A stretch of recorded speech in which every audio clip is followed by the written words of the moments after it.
This is Ranger Kidwell-Ross, editor of World Sweeper and the director of the World Sweeping Association. It is my distinct pleasure to have with us today Rachel Sim.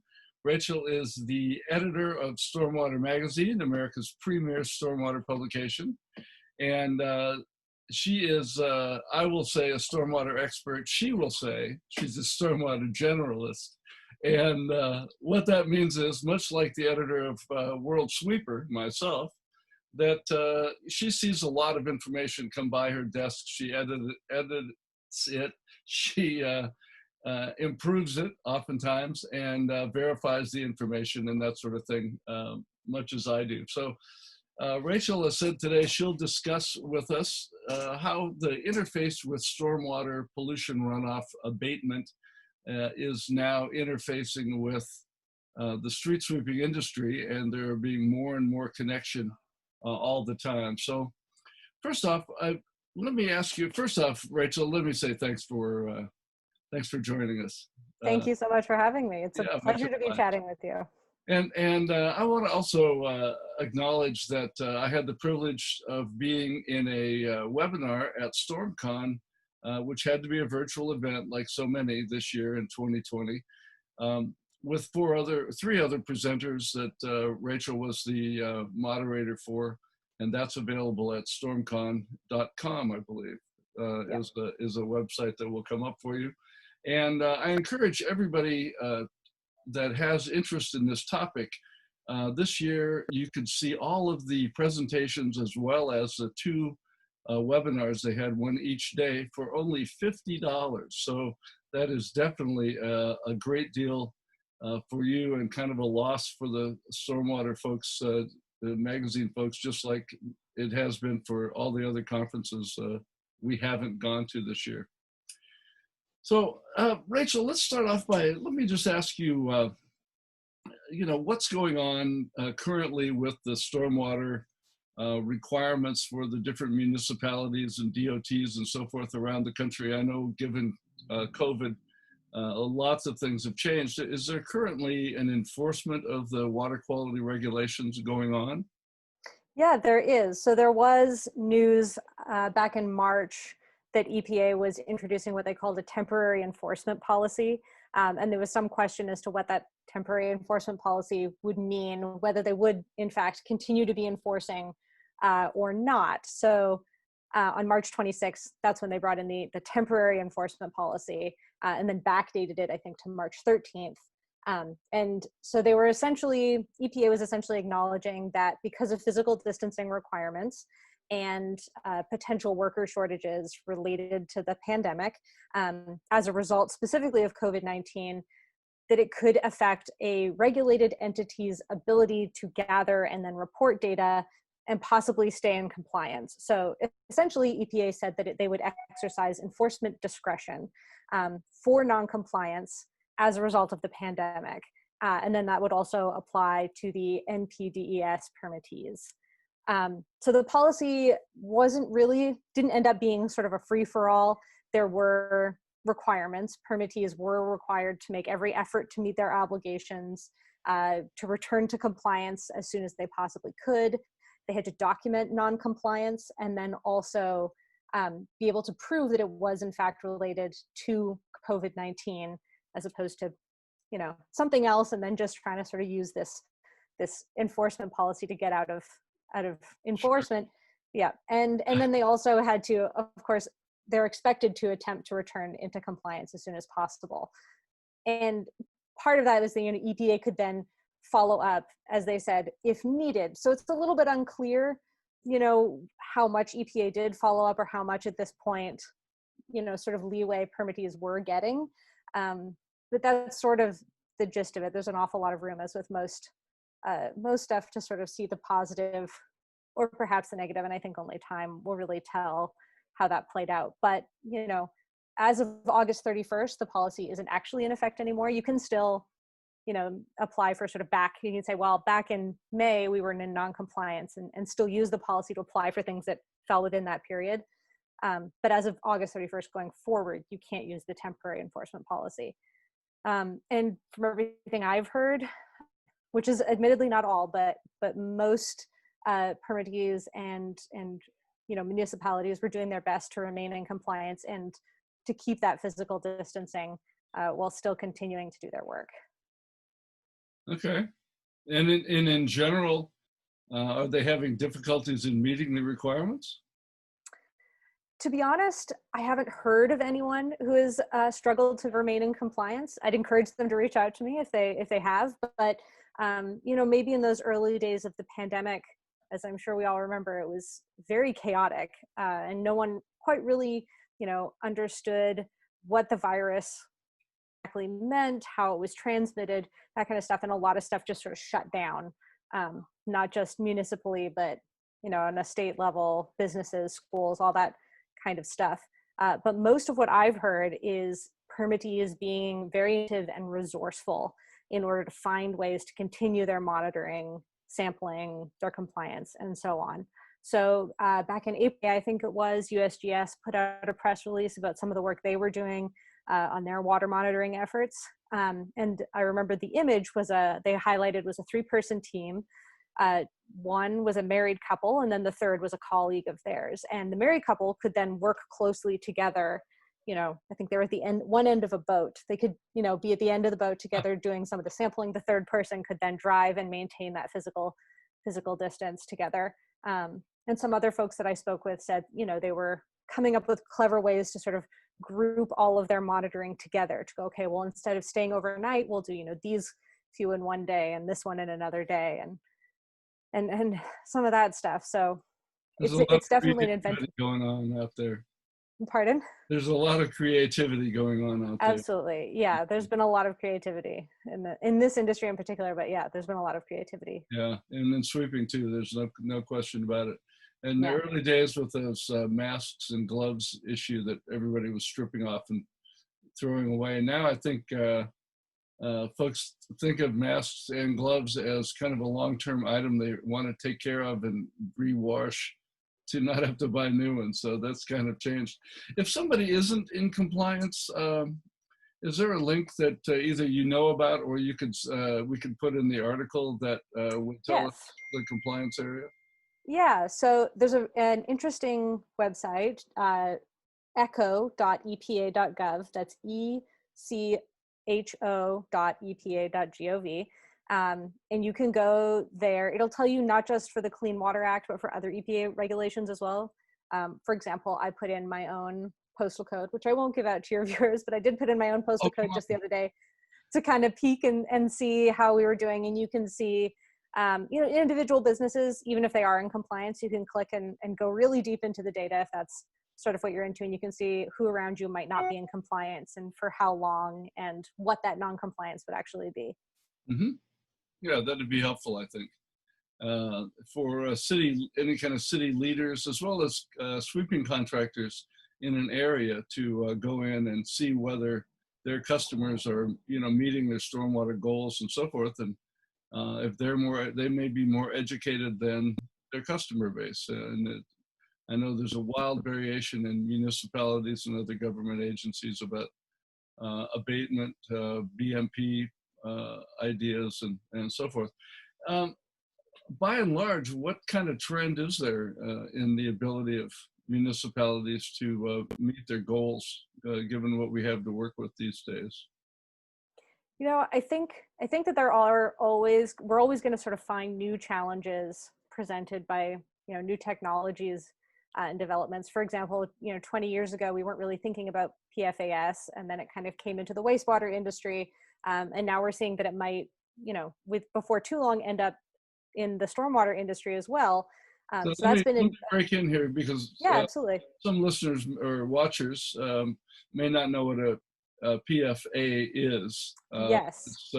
And the words are about a block and a half long, but it's essentially the stuff that's in non-stick cookware is a good example, and there are a number of other areas that it's being used, and it looks like that is not being. My understanding is it's not really going away, and it's not being when it's ingested, it's passing through us, and so it could be just a long-term problem like plastics are. Absolutely. Yeah. As you mentioned, it's used in all kinds of nonstick cookware. Less so perhaps now. Let me see if I can get this right. Essentially a chain of man-made molecules that are incredibly challenging to break down. And they bioaccumulate, as you mentioned, in our bodies. They kind of stay in us. They were kind of had a nickname of the forever chemicals. So we're Right. coming up with new ways. Nothing once when human ingenuity is applied, nothing is truly forever. I think we're coming up with ways to address that. But it is becoming a concern in the stormwater industry as well. So, there'll always be new challenges. I think the way it kind of goes is there's a new challenge. We don't really know what to do with it for a little while, and then we kind of come up with a new way to solve that problem. And so the challenge is always for stormwater managers, for anyone involved in municipally anyway, in stormwater, is trying to figure out and kind of keep that window where we don't quite know what to do about this new problem as short as possible. And new data comes out, as I think we'll discuss that study out of Florida on some of the street sweeper technology that then can change the approaches that we take as well. Well, in the study you referenced by Dr. Sansaloni at the University of Florida really looked at phosphorus and nitrogen, whereas I just completed another Zoom interview with Paul Fent of Parametrics, who was one of our other co-presenters at StormCon this year. So I know you're familiar with him, and their worry was copper. So it's a whole different kind of a challenge to remove one thing versus the other. Fortunately, sweepers pick up, all of that material, but some of it's more available than others, and so forth. And certainly the same with storm drains. So, what I always talk about is with sweeping, and have for many years, is that it's the first line of defense we have for removing pavement-based pollutants from the runoff stream, the air quality index. And since stormwater's until recent times has been a completely different industry with a number of different but separate from sweeping, and now including sweeping, ways to get rid of pollution. What do you think the emerging role of sweeping is? Especially given that study in Florida. Yeah, of course, there are non-pavement-based pollutants that street sweeping just won't address, things like roof runoff or agricultural runoff, for example. But yeah, with pavement-based solutions, if you can get it off the pavement before the rain hits, there's certainly less that's then going to end up in another BMP that'll have to be treated some other way. If we can reduce those nitrogen and phosphorus, if we can reduce that sedimentation, the best case scenario, I don't want to say none, but there's essentially significantly less than to be dealt with farther down the BMP line with biofiltration units or even with rain gardens.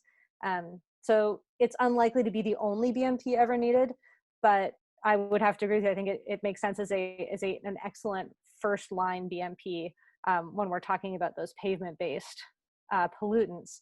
And the other thing that I think is important to mention about street sweeping is that it's incredibly not only effective, but also equitable. So green infrastructure and rain gardens, bioswales, things that have other aesthetic and environmental benefits, they're inherently stationary. So they benefit one neighborhood or, sort of the catchment area around them.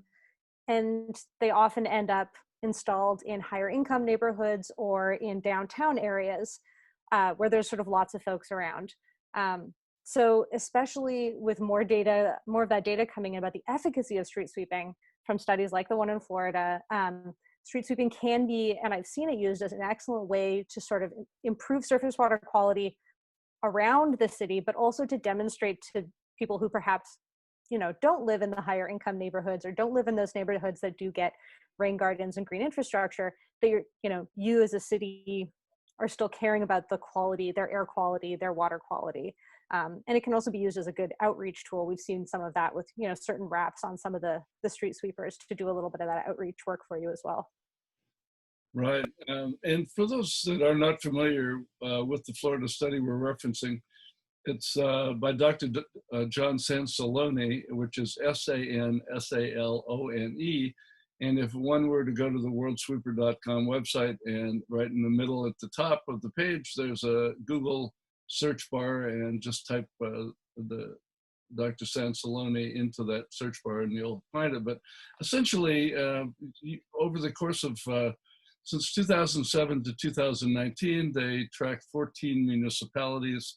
They developed a methodology to quantify how much pollutant would be picked up in a pound of sweeping versus a pound of at the end of the pipe, from catch basins to all these other methods. And their analysis came back to show that for phosphorus and nitrogen, which are two biggies, sweeping was 6 times more cost effective per pound of pollutant picked up. And as a side, it costs about 10 cents a pound just to pick up stuff off the street. So, you know, you want to get rid of that stuff too, as far as that goes. So that's, you know, we're hoping that that will make a difference in you know, how much sweeping is recognized in terms of as a first line of defense. And in terms of that, how are stormwater managers these days, how educated are they for whether it's sweeping or the other BMPs?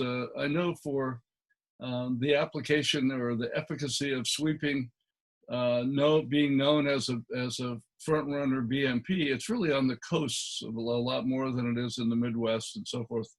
And you know, do you see that same kind of trend, or you know, where are stormwater managers in terms of education on their BMPs these days?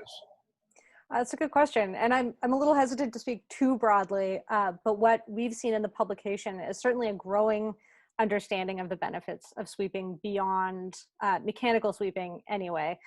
Mechanical broom sweepers were incredibly common for a very long time. And as more data have been released on the efficacy of those vacuum and regenerative sweepers, which I believe was one of the ones, and you can correct me, in the Florida study, you know, we've seen more awareness, I think, of those benefits. And I think that as folks sort of become more aware of those benefits, the more switching from a mechanical broom fleet, or even just implementing a street sweeping program at all, will make more sense. That data, will help back up some of those changes.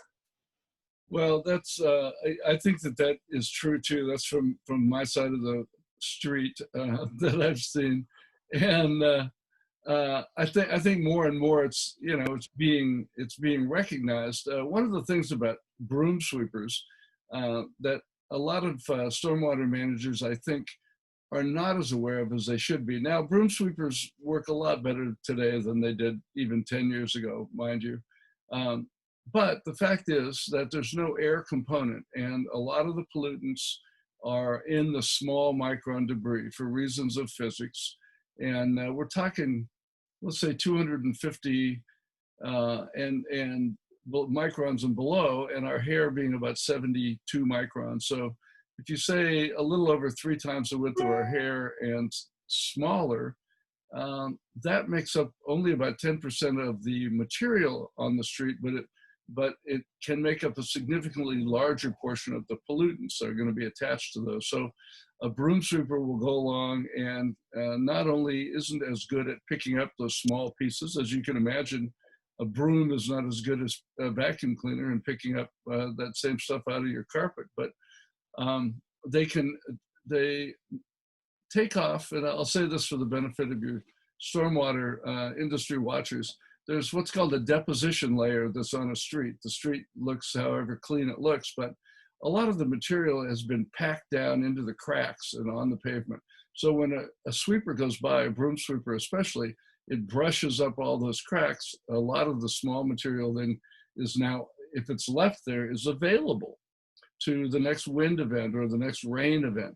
And so if they're not picked up, which oftentimes a broom sweeper can actually make small particles out of bigger particles and then put them up in the air and then let them drop back down on the road where they're no longer packed down. So there are those kinds of issues that really have brought regenerative air sweeping especially to the fore, which means you're blasting an air down typically a 14-inch tube on one side of the sweeper, going across an enclosed sweeping hood, and then sucking it back up in that same 14-inch tube on the other side.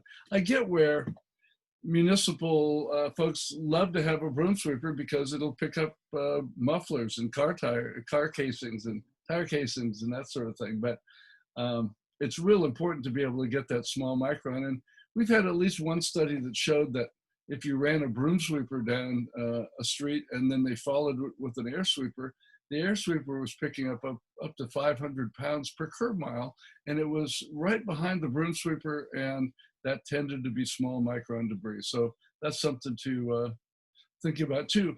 And that's one of the reasons that because of the increasing efficacy sweeping has been shown, especially with air type sweepers, I really recommend that stormwater departments merge with their street sweeping departments so they have the same combined budget. Obviously, if you sweep once, obviously, but I'm still going to say it, if you sweep once a year, you're going to pick up a lot of material per curb mile. If you sweep once a day, not so much each trip. So somewhere in the middle is the best place, the most cost-effective place, once you know the data to run your sweeper. So you may be now at once a month and you should go to once every 2 weeks. But when the cost of picking up that last pound of material, the pollutants that you're after, especially with a sweeper, approaches the cost of moving to another technology, then that's the point to move to another technology. And it's up to the stormwater pros to figure that out. So is there any trend that you've seen in combining stormwater departments with, other public works departments, that sort of thing? Yeah. So in my experience, street sweeping does often fall under sort of the utilities department. In my town, it does. I don't believe it falls with the stormwater department, and primarily a lot of what they're concerned with here happens to be that sort of larger debris. So we're close. That said, if there is a separate stormwater department, at least on the West Coast, I have often seen street sweepers there in that department. In San Diego, for example, the street sweeping department does fall within the stormwater department as well, I believe. Well, it just makes more and more sense to do that. I know there's these days, there's an ability by municipalities to pick up a stormwater tax by inserting some sort of a fee in their garbage pickup. Or do you know much about that? Yeah, so sometimes stormwater budgets will be set, I believe, with a municipal budget. And then sometimes, as you mentioned, there's a fee, much in the same way that you might be charged for trash pickup. So often we've heard them called rain fees, which can sometimes have some negative perceptions with the public. You know, people will ask, why am I being taxed for rain? That has nothing to do with me. I have no control over that. But what generally happens with a stormwater fee or a stormwater tax is that a municipality will come up with a charge based on the amount of impervious surface on the property. And it's usually slightly different for commercial properties versus residential properties. And it sort of scales that way. And this is because those impervious surfaces, much like, of which pavement is one, they do transport pollutants much better than pervious surfaces like, grass, a yard, a garden, that kind of thing, even permeable pavements. And they do contribute more to flooding than some of those spongy lawns. So that is one way to get funding for a stormwater department. Sometimes individuals will actually ask for them. I believe in Minnesota, I heard that the Minnesotans had actually voted on a tax to tax themselves money that they wanted to go to promote surface water quality, of which stormwater would be part of that. So then the state has a bit of a fund and can, put some into research and some into rehabilitation and stuff like that. Makes sense that Minnesota would be involved. In Minnesota, Wisconsin, they're very avant-garde and that sort of thing. One of the areas that I think is going to be next to be looked at, and it is in some communities, is the runoff out of parking lots. Mm-hmm. I tried I've only had a couple instances where I've been approached with assisting somebody in that regard, and they had an impervious surface fee that the mall was having to pay, and it was upwards of $2,000 a month. And what they said was, gee, we're sweeping 7 days a week. Why do we have to pay that? We're keeping that from running off into our parking lot. We're keeping it from running off into the streets. And actually, in both of the instances, I ended up talking to a city council member in one case and a mayor in the other. And they both beat around the bush, but told me basically the same thing was, gee, we're kind of used to having this money now. And if we were to not have it anymore, I don't know, that wouldn't be a good thing. So, but I think that's one of the things that we're going to have to look at as time goes on is we're attacking all of the stuff in the street and not really considering as much where it's coming from. And, you know, some's from residential, but a lot is from the business community. What do you see as the best way for sweeping to get integrated into solving stormwater problems? Yeah, so I think, you know, highlighting those benefits, again, as we discussed with this study, I had the opportunity to see a presentation at WEFTech last year, which was a little bit similar, although smaller in scale to the Florida study. So highlighting some of that, I think, is really a great way to start. That data, or those data, you know, are going to really support sweeping as one of those excellent first line BMPs, particularly, again, for those pavement-based pollutants. Other communities, as I mentioned, have used, you know, street sweepers as those mobile outreach sort of tools with graphics and other kind of information on them.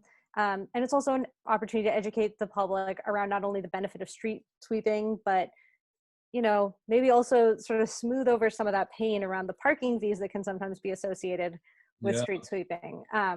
As I mentioned, in San Diego, I spoke with some folks at San Diego about street sweeping recently for one of our issues. And, you know, the issue about once you know what the street sweeper is doing and why it really needs to be beside that curb and not, you know, 5 feet away or 6 feet away on the other side of your car, it certainly makes me feel a lot better about moving my car. I certainly don't mind so much. And in San Diego, for instance, those fees that, you know, for ticketing parking are not part of, you know, it's not a money collection scheme for them anyway, for their stormwater department. It's primarily just a deterrent and not, you know, a primary revenue stream. They're not aiming to go out there and give you a ticket. And again, I think that it is really worth emphasizing that street sweepers are a truly equitable BMP. Because they're mobile, they can serve any part of the city, you know, not just the downtown core, not just the wealthier neighborhoods, which again end up as the recipients of those really aesthetic green infrastructure and rain gardens. And they're a really visual way that a city can signal, you know, we care about the quality of air and the quality of water, and sort of even just the aesthetic value if we're just talking about, you know, picking up debris of every part of our city. You know, on that one of the things that you touched upon is the graphics on the sweepers. And I would recommend that you go into the schools and get some different art projects going and education about, you know, fish and sweeping and stormwater and all that. And then use that graphics on the side. And I think that helps it, you kind of get more bang for your buck. And I always feel too that because we're really sweeping, once we understand that we're not sweeping horse poop anymore, folks. There are no buggies, no horse and buggies on the streets anymore. We're talking clutch plates and brake linings and all this nasty stuff that falls off of cars, and that the pollutants that get, you know, the different fertilizers and so forth that are running off. So once we're saying that the reason we're doing this is for stormwater, I'd like to see parking fines go to enhancing the stormwater department personally, and not go into the general fund. It just, to me, it seems to make more sense. And one of the things that people need to understand is that if a car, you think, well, it's just my car, it's just one car, how can that matter? Well, that's 3 cars. Any one car is 3 cars, because the sweeper has to pull out, go around it, pull back in. By the time that you do that, it's 3 car lengths. So if you have 3 or 4 cars in a block, then that's a real problem. You're not going to really sweep that area, and chances are it's the same cars every time. And when it's not mandatory car removal, that's a real problem. And yet, one of the biggest things that I know is a complaint that comes out of the residential community is, gee, I moved my car, the sweeper went by, I put my car back, I got a ticket. How come that is? Yeah, so it was within the 4 hours on the sign, but technology is changing to allow us to address that too. So I think that will make a big difference with Uber-like technologies that allow people to see, because I read where before the pandemic, we had about 5% of the population was working from home. And they're saying that by the middle of the year next year, they're expecting that to be 30%, because so many, even if the pandemic is gone, people don't want to go back to work. You're looking pretty comfortable there at your house, if you don't mind my saying so. Yeah, I'm very comfortable. Yeah, that's right. And you were saying earlier that one of the things that came out of the pandemic for you was that you got a new couch. Well, you didn't have time to sit on your couch before the pandemic. You weren't ever home. You're at work Exactly. working. So, we're all making those kinds of changes. So I'd really like to see there be a linkage between tickets and, paying for the sweeping program, paying into the stormwater program, and that sort of thing. Are you aware of anybody in Southern California where I know it has been, they're much more aggressive proponents of stormwater abatement that are required, where their NPDES MS4 permits require them to have mandatory car removal? I mean, is that anything you would have a knowledge of? I'm not sure if there's anyone where the permit requires them to have mandatory removal. I do know, and this is perhaps a little tangentially related, but I do know that during the pandemic, a number of communities did pause, well, my community, for example, paused street sweeping entirely. In those early days. They are now street sweeping again, and they have begun enforcing tickets again, or enforcing the parking regulations again. But my community just stopped sweeping entirely for several months. I believe it was from March until July. Other communities continued to sweep, but paused enforcement. So in that case, they were still sweeping, but they were, as you say, doing that thing where they were going around the entire car and not ticketing it and just sort of letting it be there, but they were at least continuing, to sweep. Yeah. So it seems to vary, or given that, it would seem to me that it's likely it varies based, municipality to municipality. Well, it does, I'm sure. Like everything, there's not a generality that oftentimes is all you can talk about. You can't talk about what's going on individually. And I'd encourage any of the cities out there that are requiring that or deciding they should do that, really put some thought and effort into what sections of the community have the runoff problem.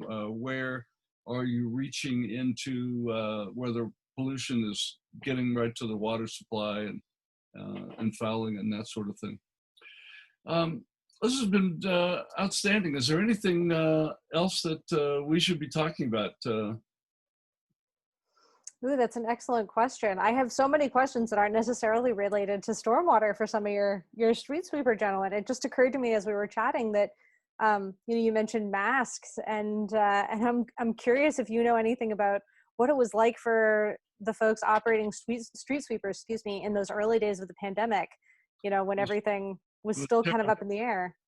Yeah, I sent letters to all of the, or emails to all of the governors of all of the states, to the EPA and to, our federal government, and tried to get some traction on what was going on. But it was, we had photos that contractors supplied me with that just showed piles of masks and gloves. Nobody wanted to touch it. It was a real problem. And what was happening simultaneously is that retail was down the drain, of course. There were still people using it, but their revenues were way down. And so they were trying to cut their sweeping nights, where they maybe had 7 nights before, they went to 5. If they had 5, they went to 3, that sort of thing. And so the stuff would pile up. And my position as with World Sweeper and the World Sweeping Association was that we needed to mandate nightly sweeping in public property where, or retail property where stores were still open and people were using them, because the stuff was sitting on the ground. Kids could pick it up. Oh, hey, mommy, look, what's this? It's got Spider-Man on a mask. Let me hold it.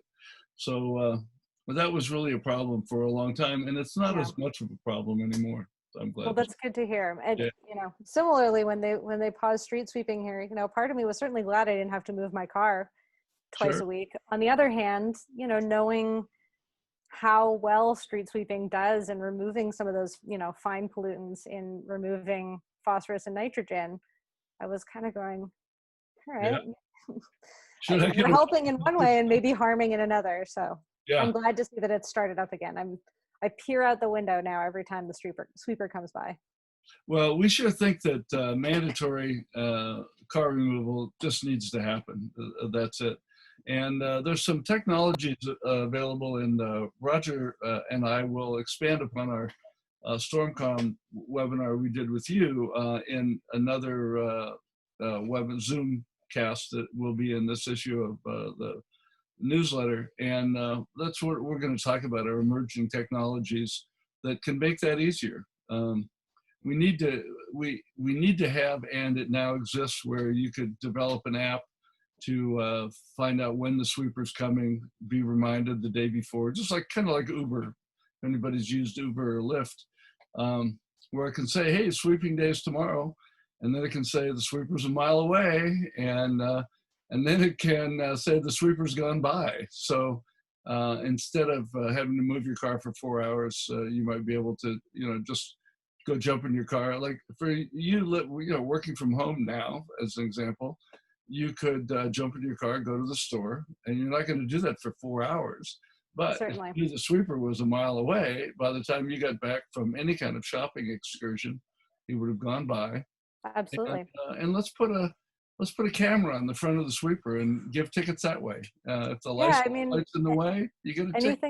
anything that makes it, I think, easier for folks, you know, that's going to continue to sort of support, you know, folks not having to make it quicker for them, reduce those fines for folks. Exactly. You know, we don't want to put too much of a burden on or make sure the burden is sort of in the right place. Yeah, absolutely. I mean, I have a calendar notification on my phone that reminds me which side of the street my car needs to be on the 2 days. And it pops up about, you know, 15 minutes before the sweeper goes by, and I peer out the window and I go, okay, I got it right. Today, for example, we had to hop outside and move the car to one of the side streets that got swept yesterday. Just, you know, but if someone else could do that for me, that would be great. Yeah. That'd be great.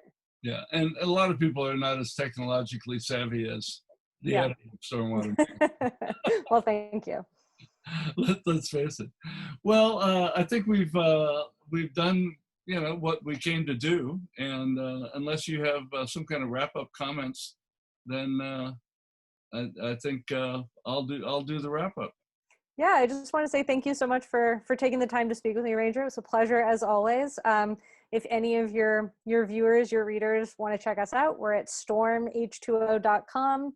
You can check out back issues of the magazines. You can even find my email there if you want to write for us, or you have comments or anything like that. I won't tell you exactly where. I'll make it a little bit hard, but you can definitely find my email there. Send us comments, send us your thoughts, and yeah, and thank you so much for having me today. You know, I might just put your email in the There you go. The Zoom too, so that'll make it even easier. Yeah. All right. Well, this has been an absolutely delightful pleasure.